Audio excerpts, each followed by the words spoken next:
Welcome to Manila Zoo! Ano masasabi mo kuya? Base sa iyong obserbasyon. Masaya naman pumasok dito. Kung makita mo yung mga hayop na hindi mo makita sa ibang lugar dito sa Manila. Ano sa ratings mo? Sa 100%, anong percent? Gaano ka ano? 1,000%. 1,000%. 1,000%. Wow.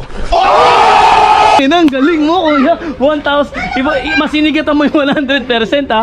Siguro yung mga tao dito pwede magkasa mga 1 million na tao pwedeng ikasya to. Oo, hindi ako nagbibiro, di ba kuya? Hayos sa maglag ko kuya. Huwag kang malungkot kuya. Ganyan talaga ang buhay. May pinagdadaanan tayo pare-parehas.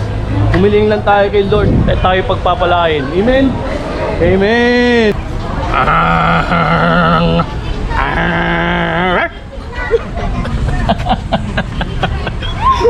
Praning lang eh no? Hi ka sa vlog niya. Hello. Kayo po, foreigner? Kayo foreigner? Kala ko naloko mo ako, kuya. Baka foreigner, ha? Bobo! Manila Zoo! Ay, kira. Guys, nakita nyo na ano? First time kong makakapasok ulit dito kasi yung pumasok kami dito, no? Bata pa ako. Hindi pa ganito kaitsura nito. Ngayon, ang ganda na, oh. Sa lahat ng mga hindi nakakapasok, sobrang daming tao. Mag-online kayo. Ang haba ng pila, oh. Pero expected namin yun. In-stock namin to kung ano yung kalakaran dito, kung paano yung sistema rito. Ganito karaming tao. Ganito yung tao na gustong makapasok sa New Manila Zoo. Nirenovate kasi ito eh. Kaya ganito yung sistema. Pero expected namin na ganito yung mangyayari. Ayan, nakita nyo naman. Bata pa ako, mga ganito pa ako kaliit no? Hindi nakapasok ako rito. Mga siguro hindi ko maiisip o basta murang-mura pa yon, mga siguro 2,000 o 2001. Batang-bata pa ako nito. Maraming nakapasok dito, hindi pa ganito siguro yung ano, yung Manila Zoo. Ngayon, siguro magiging ano na to. Baga, ang laki kasi ng ginastos dito eh. Sa totoo lang. Maraming mga pagbabago rito, kaya hinahanap ko yung pamilya ko kung nasaan. Daldal ako ng daldal dito. Nasa na? Malalobat na to, hindi ko na-charge tong GoPro ko. Palpak na naman ako. Kaya titipirin ko yung battery. Okay, balikan ko na lang kayo. Alright. Ayan. So guys, ayan o. Naka-online kami. Kasi alam na namin yung mangyayari. Hindi na kami para pumilya dyan. Yan. Kasi iba hindi sila aware. Kasama ako doon kita ya. Kasama ako sa kanila. Daldal kasi ako ng daldal. Madaldal ako eh. Ayan. Ay sa vlog ko. Ay sa vlog. Ayan guys, ulitin ko yan. Hindi na kami para pumila dyan. Kasi nga aware kami na marami talagang tao at pila pag hindi ka nag-book. Kaya kailangan online ka para hindi mo maranasan yan. Tignan mo, kakarating lang namin dito. Nakapasok kami agad-agad kasi naka-online kami through GCash. Kaya yun, aware sa mga pumunta ng Manila, so kailangan naka-online kayo. Okay, unang bubungad sa'yo dito sa entrance. Yan, ano natin itong GoPro natin. Ito pala yung matandang ano niya, elepante. Ito pa rin yan. Oh guys, maliit pa ako nito. Sobrang maliit pa ako nito. Ewan ko kung ito yung elepante na yung nakita namin dati, yung bata pa ako. Ayun o. Ayan guys, makikita dito sa screen ko. Ayan o, elephant. Ang laki ng pagbabago dito. Nakita nyo naman yung facilities, napakalinis. Kasi dati balagbagan dito. Hindi naman sa minamalit ko yung dating Manila Zoo. Mas maganda ngayon. Tignan nyo naman yung ano, yung venue oh. Probinsya, iba yung ambience. Sobrang ano na talagang ay pagmamalaki mo na oh, may mga ganyan pang aura, may mga ganyan effect. Ayun. Nakita nyo naman, oh, di ba? Magic oh. May kapangyarihan ako. Wow, magic. Iniwan na ako ng pamilya ko habang nagbablog ako. Ayun, unang bubungad sa'yo yung elepante. Ayun oh, elephant. Okay? Napakaganda ng venue, unang bubungad sa'yo yung magaan sa mata, maaliwalas kasi puro puno. Sobrang tanghalin tapat, alas 12 ng tanghali. Pero yung ambience dito, hindi mo mararamdaman yung init kasi sobrang sobrang napapayungan ka ng ng mga puno. Ayun oh, ang lalaki ng mga punong kahoy. Kaya solid. Wala na yung mga anak ko. Asawa ko, asa na? Daldal ako ng daldal. Mi! Ayun pala. Okay, ang ganda talaga, sobra. Sobra sa 100%, 101% ng Manila Zoo na bago. Ayun, ang ganda ng mga di ba? Oh, napakalinis, sobrang solid na dito. Ayan, tititur ko kayo. Sana yung GoPro natin hindi siya masyado malobat. Ayan. Anong to, Mi? Ayan, multicolor. Anong pangalan nito? Hindi ko alam. Oh, hindi namin alam. Ayan, ang lalaki ng kulungan dito. Nakita niyo yung yung mga, ewan ko kung ano yung bird yan. Basta basahin nyo na lang oh. Yan yun. Kita nyo? Sobrang ganda. Kaya ang laki ng ginastos dito. Sobra. Worth it yung i-entrance mo. Nga pala, pag tiga Maynila ka, half entrance ka. Kapag outside of Manila, full pay ka, full entrance 300. Pag tiga Maynila ka, 150. Yun. Sa lahat ng gustong pumasok ng Manila, so okay na okay. Ang ganda na. Sobrang laki ng pagbabago. Bata pa ako, yung pumasok ako dito, talagang musmus pa lang ako. Ayan guys, kita nyo, sobrang linis, sobrang pinaganda talaga ni Yorme. Yorme, saludo ako sa ginawa mo. Ang daming nakikinabang sa ginawa mo. Maraming kabataan na natutuwa. Alright, sa adhikain na ginawa mo. Worth it yung ginastos mo rito kasi maraming mga kabataan na natutuwa. Siyempre, kasama na rin yung asawa ko, natutuwa, anak ko. Yan. So, ganda ng place. Ayun, ang linis oh. Okay. So guys, papasok tayo dito. May mga gantong effect pa. Dati walang ganto, walang aircon. Tignan nyo naman yung pagka-class nito. Kumbaga, pagkakaiba noon dati. Napaka-comfortable yung mga pumapasok. Ayun, no? Malamig, okay. Oh, malamig nga. Aircon. Jay, dali na! Hi, Nay. Welcome to my vlog. Okay, ito. Lamig, oh. Lamig dito, guys. Kita nyo naman. Ito daw yung makikita nyo unang-una. May picture, oh. Sobrang nakaka-relax. Mag-relax yung mga tao pumunta rito. Picture Ayun, oh. Para ka nasa loob na parang mall. Ganun ka, mga napaka-relax yung mga pupunta rito kasi hindi sila naiinitan. Ayun, oh. Ito nyo naman, di ba? Anong hayop to? So, hayop po. Ano po? Iguana. Ay, iguana ba yan? Totoo ba? Tama ba ako? Iguana? O reptile. Wala tayo alam eh. Bayawak ata yan. Ayan guys, oh. Kita nyo naman, oh. Diba? Oh. Relax na relax yung pupunta rito, hindi sila nai-stress. Kasi nga, ang ganda ng facility. Facility? Nasaan na yun? Oh, kita nyo, di ba? Ayun, oh. Dali, malapitan mo! No! Amazing! Wala yung ko, vlog kasi ako ng vlog. Yung mga anak ko, yung asawa ko, iniiwan-iwanan ako. Ha? Oh. Ito, snake, oh. Ang laki, oh. Python. Ang ganda, oh. Tuntua yung mga bata, yung mga hindi nila nakikita ng live, dito makikita nila.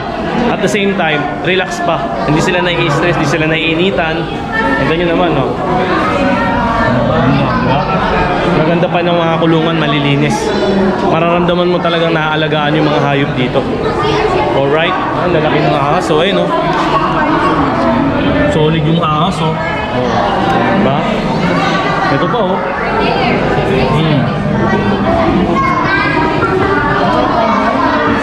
Ang isang ito ay nabubuhay sa ibabaw ng mundo. Ilalim naman ng mundo, tayo yung mga Pilipino na... Ano ba yung sinasabi ko? Ito si Kuya Kit, matang lawin! Ayun, no? Oh, ganda, no? Wala na yung asawa ko, iniwanan na ako. Tumagos na rito. Vlog ako ng vlog, eh. Oh. Ito, laki, oh. Oh. Kaya nung kumain nito, ano, na baby. Isang baby. Kaya nang lumunok yan. Ayun, oh. Delikado. Parang anaconda na to. Ang datingan nito, oh. Oh. Diba? Ang isang ahas na to, nabubuhay sa tramo. Ngunit ang kanyang mga lahi ay mga tiga Pasay. Laging tandaan, ang buhay-buhay lamang ay weather. Ah. Uy. Wala na yung asawa ko. Ito, tumagos na tayo. Oh, nawala na yung asawa ko. Tagusan lang yan doon. Saan kami pumasok? Doon. O, dito. Ewan ko, nawala na yung asawa ko. Oh, yasan na kayo? Mawala na ako dito. Mama ko. Mama ko. Ay, CR pala yun. Inumanan na ako. Wait lang. Nasaan na kayo, Apple? Dada ka kasi ng dada ko. Si Dag ka kasi yun. Saan ba kayo? Saan sila? Hindi kuya. Ayaw mo sa labas. Mamadali kasi yung asawa ko. Ligaga yung lahat gusto niya makita.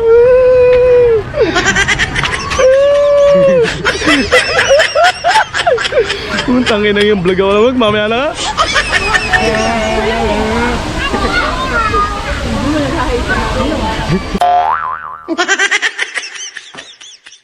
Gunggong! Barinig kita sa mukha eh. Nalobat, kuya. Hindi na dapat yan. Hindi ba? Tama lang yan. Ah, Okay, dito kami sa Monkey, sa kulungan ng Monkey. Yan, the same time, meron siyang playground. Nandun na sila sa taas. Tara, puntahan natin. Sana huwag ako malobat. Sobrang solid dito. Sabi ng isa, Kuya, saan po yung kulungan ng Monkey? Ako po, sabi nung ano, nagtutur dito. Monkey daw siya. Ako rin eh, Monkey rin ako eh. Okay, ganda talaga rito. Yung linis. Komportable yung mga pumupunta rito. Mamaya, kausapin natin yung mga anong dito hindi natin kilala na kung ano yung ano nila rito, yung pagka sa 100% ano nila, kumbaga paano nila i-rate to. May bayad, bakit? Para saan?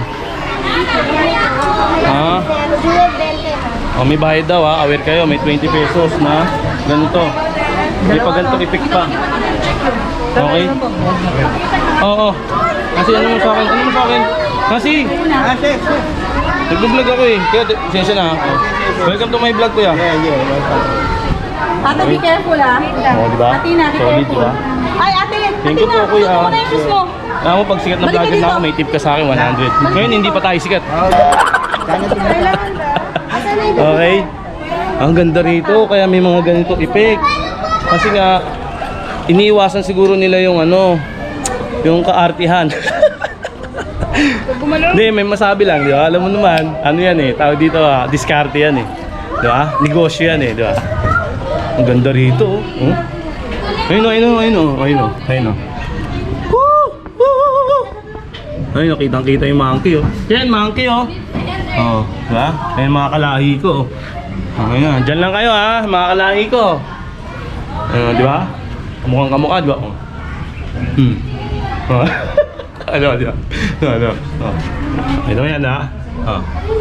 Oh.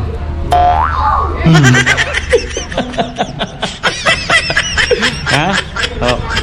Ayos dito, ayos yung ano, yung facility nila talagang. Ang galing ni Yorme, oh. Pangalawa na yung sinasabi ko, ha. Kumbaga, puring-puri sa akin si Yorme. Sa ginawa mo, Yorme, 101%. Approve.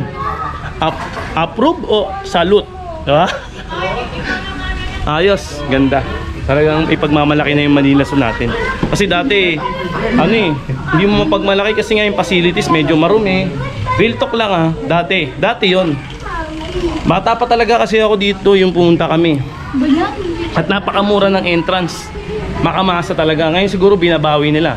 maintindihan mo naman kung bakit mahal yung entrance eh. Kasi tignan mo naman, ang laki ng pagbabago. Ang laki ng pagbabago. O, diyan, nakita mo? O, yan. Ayan, mga monkey. Yan. Ito yung fountain. Dito, pwede kang mamangka. Ewan ko kung pwedeng mamangka. Ayan, may bridge. So guys, ito yung ano nila, yung food court nila. Yan, mula rito hanggang dun. Doon kami kumain. So guys, ang may papayo ko sa inyo, pag pumunta kayo rito, make sure na busog kayo, busog na busog kayo. Kasi mahirap, sobrang daming tao pag Sabado, Linggo. Eh Sabado ngayon, kami pumunta, maraming tao. Siguro pag weekdays, konti lang tao. Ito yung bridge nila, ang ganda talaga rito. Ayun o.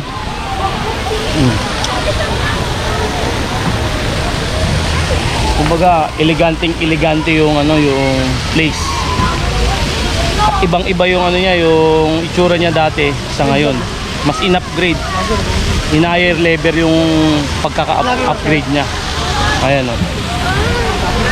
Kung gusto mo ng mga ambience na parang senti-senti lang, meron dito. Yung mga mag-iimot-imot ka lang, meron din dito. Ito, imotera ako eh. Gusto mo mag-imot, dito.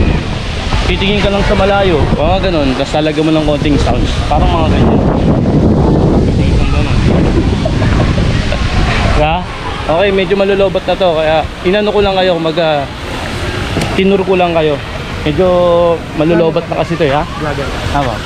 Pangalan vlog. Team One Love. Okay. Vlogger ka rin kaya? Hindi. Ang ganda ng tanong mo, kuya. Latik ko kuya, ibang-iba eh. Kala ko vlogger din. Vlogger ka ba kuya? Oh. Anong ano mo? Anong page mo? Team One Love. Tinanong ko siya, anong page mo? Wala, hindi. Ang lakas mo kuya. Okay yun. Medyo mahaba-haba na. Mamaya ending natin to. Ang masasabi ko lang talaga, sobrang linis. Iba yung ambience. Sobrang nakaka-relax. Kung may problema kayo, punta ka lang kayo dito. Ikot-ikot kayo, tingnan nyo yung mga monkey, mga animal doon sa kapitbahay nyo. Mga marites dyan. Hello. Mas maganda pang tignan yung mga animal na literal ha. Kaysa yung mga animal na kapitbahay nyo, yung pinapakailaman yung mga buhay na may buhay. Shoutout. Punta lang kayo dito. Hindi, nakaka-relax lang talaga.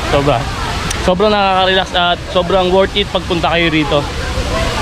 Iba yung ambience. Punta kayo sa mga sulok-sulok dyan, mag-imot-imot kayo, isip-isip kayo ng mga maluluwag sa buhay nyo. Enjoy lang, good vibes lang talaga. Nakaka-good vibes lang dito kasama yung pamilya ko. Yan. Okay, nag-enjoy ba kayo? Nag-enjoy kayo? Yeah. Yan. Ang anghang daw. Ang layo ng sagot ng bayo ko. Si Raulo rin to eh. Okay, balik ako kayo. Thank you. Malobat, kuya.